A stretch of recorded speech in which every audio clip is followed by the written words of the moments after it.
Salut à tous. La guerre en Iran, ses implications régionales et mondiales, et tout ce que cette crise révèle sur les équilibres géopolitiques du monde contemporain, forment un sujet d'une complexité extraordinaire.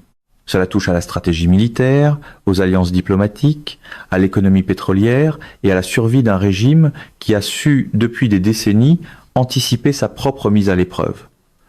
Pour comprendre ce qui se joue réellement, il faut aller au-delà des simplifications médiatiques et des analyses superficielles. Dans la communication trumpiste, ce genre de nœud stratégique finit souvent compressé en 3 slogans et un pupitre doré. La question militaire structure tout le reste. Une invasion terrestre de l'Iran est une impossibilité pratique. Ce n'est pas la Serbie, ce n'est pas un petit pays aux capacités militaires limitées que l'on pourrait neutraliser en quelques semaines. L'Iran est un territoire immense, une population nombreuse, une armée structurée, des milices entraînées depuis des décennies et surtout un système de défense pensé de longue date pour résister à une attaque extérieure. Une invasion totale serait pire que l'Afghanistan et l'Irak réunis. Quiconque envisage sérieusement cette option doit mesurer le gouffre humain, logistique et temporel que cela représente. En revanche, ce qui reste envisageable, ce sont des opérations ciblées, des frappes commando, des occupations limitées de points stratégiques comme certaines îles du Golfe, notamment l'île de Kish, qui présentent un intérêt majeur pour la circulation maritime dans le détroit d'Ormuz. Une pression sur Bandar Abbas est également imaginable, sans aller jusqu'à la destruction totale du port. Ces opérations chirurgicales ont une logique militaire cohérente. Une invasion, non. C'est une ligne rouge que même les plus va-t-en-guerre ne peuvent franchir sans se condamner à l'échec. Dans l'univers trumpiste, il suffit parfois d'un ton martial pour faire croire qu'une carte et une guerre sont la même chose. Une dimension est dangereusement sous-estimée dans les analyses grand public, celle des armes à sous-munitions.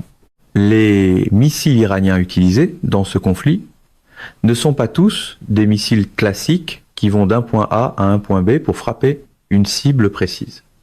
Certains d'entre eux, comme le FAT, sont équipés de têtes à sous-munitions. Concrètement, cela signifie que lorsque le missile est intercepté, la menace ne disparaît pas. La tête du missile est remplie de dizaines, parfois de centaines, de petites charges explosives qui se dispersent dans les airs, 40, 80, voire davantage. Et ces mini-munitions explosent sur une zone bien plus large que ne l'aurait fait le missile seul. L'image la plus parlante pour comprendre ce phénomène est celle d'un feu d'artifice, une première explosion dans le ciel, puis une deuxième, diffuse, faite de dizaines de petits éclats lumineux. Sauf que ici, ces éclats sont meurtriers. Le problème que cela pose au système de défense, notamment au dôme de fer israélien, est considérable. Jusqu'à présent, la doctrine d'interception consistait à détruire le missile au-dessus du territoire protégé. Mais si intercepter le missile génère lui-même une pluie de sous-munitions, alors le concept entier de l'interception doit être repensé. Il faut désormais détruire le missile bien avant qu'il n'arrive à portée, ce qui modifie profondément la géométrie de la défense aérienne. C'est un changement doctrinal majeur et les Israéliens sont en train d'en prendre la mesure en temps réel. Comme souvent dans la communication trumpiste, promettre une solution simple à un problème complexe ne change rien à la trajectoire des éclats. Du côté des pays du Golfe, la question cruciale est la suivante. Est-ce que l'Arabie Saoudite peut entrer en guerre? La réponse est nuancée et il faut distinguer plusieurs acteurs. Entre les petits États comme le Qatar, Bahreïn ou les Émirats arabes unis et l'Arabie Saoudite, il n'y a pas de commune mesure. Les premiers ont suffisamment à faire pour assurer leur propre défense. Leur armée repose largement sur de la sous-traitance, sur des mercenaires, à l'exception notable d'Abu Dhabi, qui dispose de troupes propres et d'une capacité militaire réelle. L'Arabie Saoudite, elle, est dans une catégorie à part. 30 millions d'habitants, une véritable armée nationale, un budget militaire 10 fois supérieur à celui de l'Iran. Elle aurait les moyens d'entrer en guerre, mais la volonté politique est une autre affaire. Et 2 éléments la freinent considérablement. Le premier, c'est la trahison perçue des États-Unis. Les pays du Golfe avaient explicitement demandé à Washington de ne pas attaquer l'Iran. Les Américains ont attaqué. Cela crée un précédent diplomatique lourd, une rupture de confiance qui oblige Riyad à reconsidérer ses alliances. Le deuxième élément, c'est l'accord négocié sous l'égide de la Chine entre l'Arabie Saoudite et l'Iran. Cet accord, signé récemment et censé stabiliser les relations entre les deux puissances régionales, n'a pas empêché les frappes iraniennes. L'Iran a frappé quand même. Pour Riyad, cela signifie que les garanties diplomatiques ne valent rien en temps de guerre et que la Chine, malgré son influence, ne peut pas ou ne veut pas contraindre Téhéran. Tout cela incite l'Arabie Saoudite à penser l'après-guerre plutôt que la guerre elle-même. Comment se rééquiper? Comment diversifier ses alliances? Les Ukrainiens, par exemple, proposent leur savoir-faire sur les drones, une technologie devenue centrale dans tous les conflits modernes. Riyad réfléchit. Elle observe, mais s'engager directement dans un conflit qu'elle n'a pas voulu aux côtés d'Israël, avec qui elle n'a pas signé les accords d'Abraham, en tant que gardienne des lieux saints de l'islam, c'est politiquement et symboliquement très complexe. Et puis, il y a la question économique. L'Arabie Saoudite exporte son pétrole via la mer Rouge par le port de Yanbu. Si elle entre en guerre, ce port deviendra immédiatement une cible. Les Houthis ou toute autre force liée à l'Iran n'hésiteraient pas à bombarder les infrastructures saoudiennes. Dans l'univers trumpiste, l'allié apprend parfois la stratégie après le communiqué ou après la déflagration. Le coût économique d'une telle entrée en guerre serait colossal. Reste alors la question du régime iranien. Va-t-il survivre à cette guerre? La réponse honnête est qu'on ne le sait pas et qu'il faut l'assumer avec humilité intellectuelle. Personne n'avait prévu la chute de l'Union soviétique qui s'est effondrée en quelques jours. Personne ne croyait vraiment que Bachar al-Assad tomberait. Ceausescu est tombé comme ça sans que personne l'ait anticipé. Les régimes s'effondrent souvent de l'intérieur, silencieusement, jusqu'au point de rupture que personne n'a vu venir. Ce qui est certain, c'est que le régime iranien a subi des coups sévères, mais il faut distinguer le cœur central du système et sa périphérie.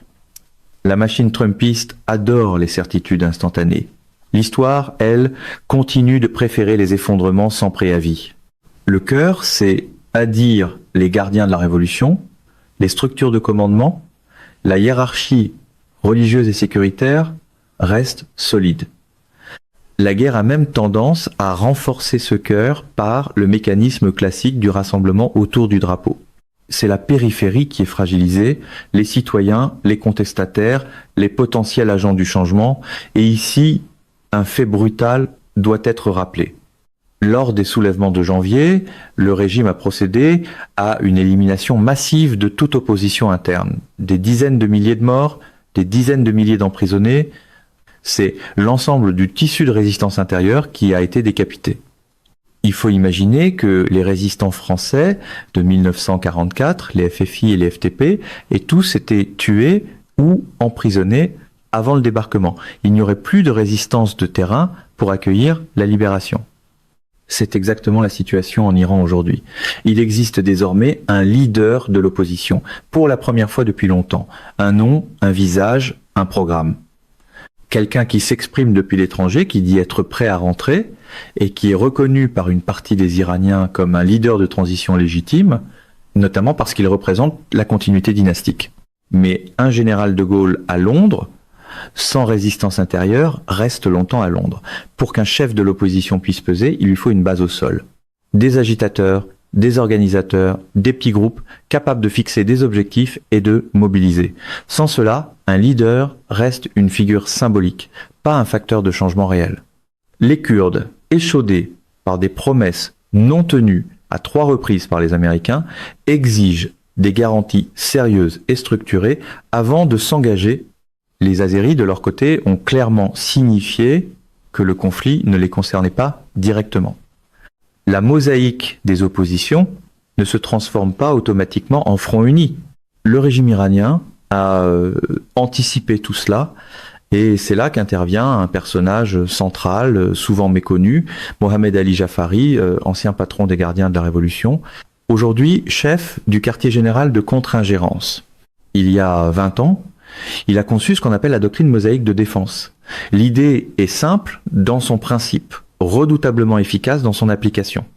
En cas d'attaque majeure, le commandement ne se concentre pas en un seul point vulnérable, mais se disperse en 30 et un commandement régionaux autonome, capable de fonctionner indépendamment. On tape le haut de la pyramide, il reste le milieu.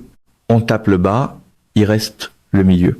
Ce sont ces échelons intermédiaires, résilients par conception, qui constituent le vrai défi pour ceux qui veulent démanteler le système. Les frappes américaines et israéliennes ciblent actuellement le premier et le quatrième niveau de commandement, la tête et la base. Mais les niveaux 2 et 3 restent en place. Et la vraie question est la suivante, combien de temps peuvent-ils tenir? C'est le pari du termitage. Cette stratégie qui consiste à ronger la structure de l'intérieur jusqu'à ce qu'elle s'effondre d'elle-même comme une poutre qui paraît solide jusqu'au moment où elle cède. Israël revendique cette approche et dit avoir les munitions et les moyens pour la maintenir pendant 1 mois. Après ce mois, le problème de munitions se pose pour tout le monde. Aucune mise en scène façon Trump ne transforme une architecture décentralisée en cible docile pour les caméras. Il faut aussi s'arrêter sur le personnage de Dagan, dont la nomination inattendue à un poste de pouvoir mérite attention. Il est moins radical que ses pairs, positionnés entre les littéralistes les plus durs et le Conseil des gardiens de la Révolution. Ancien commandant des gardiens, ancien commandant du Basij, ancien conseiller de Rouhani, ancien ministre de la Défense, il présente un profil hybride qui connaît à la fois les rouages militaires et la diplomatie. C'est un homme qui sait parler aux deux camps. Pourrait-il jouer un rôle dans une sortie de crise? C'est possible. C'est en tout cas ce que certains espèrent. Et c'est précisément la raison pour laquelle il n'était pas encore sur la liste des cibles israéliennes, contrairement à d'autres figures plus exposées.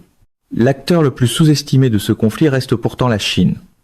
On a beaucoup parlé des Américains, des Israéliens, des Iraniens, des pays du Golfe, mais la Chine est là, présente, silencieuse et décisive. Elle dispose d'un groupe naval dans la région, avec un bâtiment de renseignement sophistiqué et des bâtiments de guerre. Elle ne se contente pas d'observer. Elle intervient parce qu'elle a un intérêt vital dans le maintien de la libre circulation dans le détroit d'Ormuz. Ce détroit n'est pas fermé, mais il est contrôlé et dangereux. Et les seuls bateaux qui continuent à y circuler librement sont ceux qui se dirigent vers la Chine. Ce n'est pas un hasard. La Chine a livré 2000 tonnes de perchlorate d'ammonium à l'Iran, le propergol solide qui fait fonctionner les missiles à tête à sous-munitions évoqués plus tôt. Elle est fournisseur, elle est protectrice, elle est arbitre potentiel, c'est elle qui tient la corde. Et quand on tient la corde qui retient le pendu, on a une relation très particulière avec lui.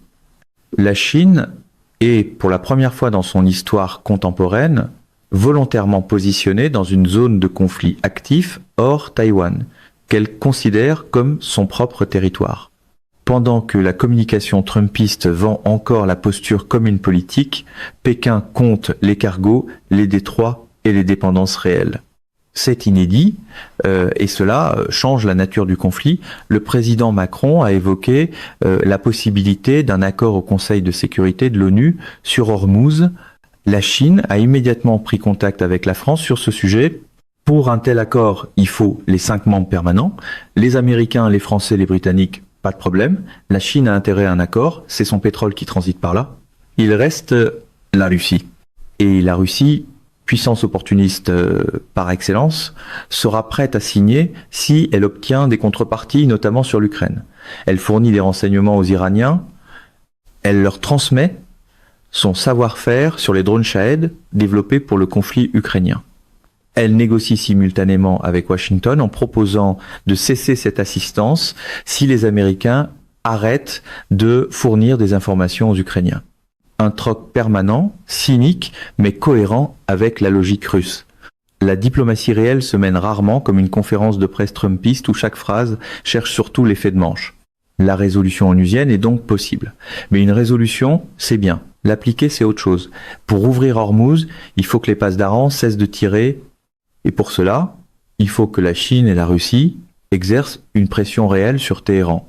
La Chine peut le faire car elle tient les cordons. La question est de savoir si elle le veut vraiment et à quel prix. C'est là que se joue la véritable négociation de sortie de crise. Ce conflit n'est pas une guerre mondiale, mais c'est un conflit qui implique la planète entière à des degrés divers. Ce qui se joue dans le Golfe, c'est la stabilité des marchés pétroliers, les alliances de demain, le rôle de la Chine comme puissance de médiation ou de domination, la survie ou la chute d'un régime qui a 20 ans d'avance sur ses adversaires en matière de préparation à sa propre destruction, et l'émergence peut être d'un nouvel ordre régional au Moyen-Orient. Personne ne sait exactement dans quel état est le régime iranien de l'intérieur. Personne ne connaît le moral réel des dirigeants, des gardiens, des soldats. Les Israéliens eux-mêmes avouent ne pas le savoir précisément. C'est là toute la tragédie des guerres. On les explique brillamment après coup, mais on ne les voit jamais venir au bon moment ni dans le bon sens. Ce qu'il faut retenir de cette analyse, c'est que nous sommes dans un moment charnière où plusieurs logiques se superposent sans se résoudre. La logique militaire, qui bute sur les limites du termitage, la logique politique, qui cherche une sortie de crise sans perdre la face, la logique économique, qui force des acteurs comme la Chine à s'impliquer malgré eux, et la logique populaire intérieure iranienne, imprévisible, silencieuse, potentiellement explosive.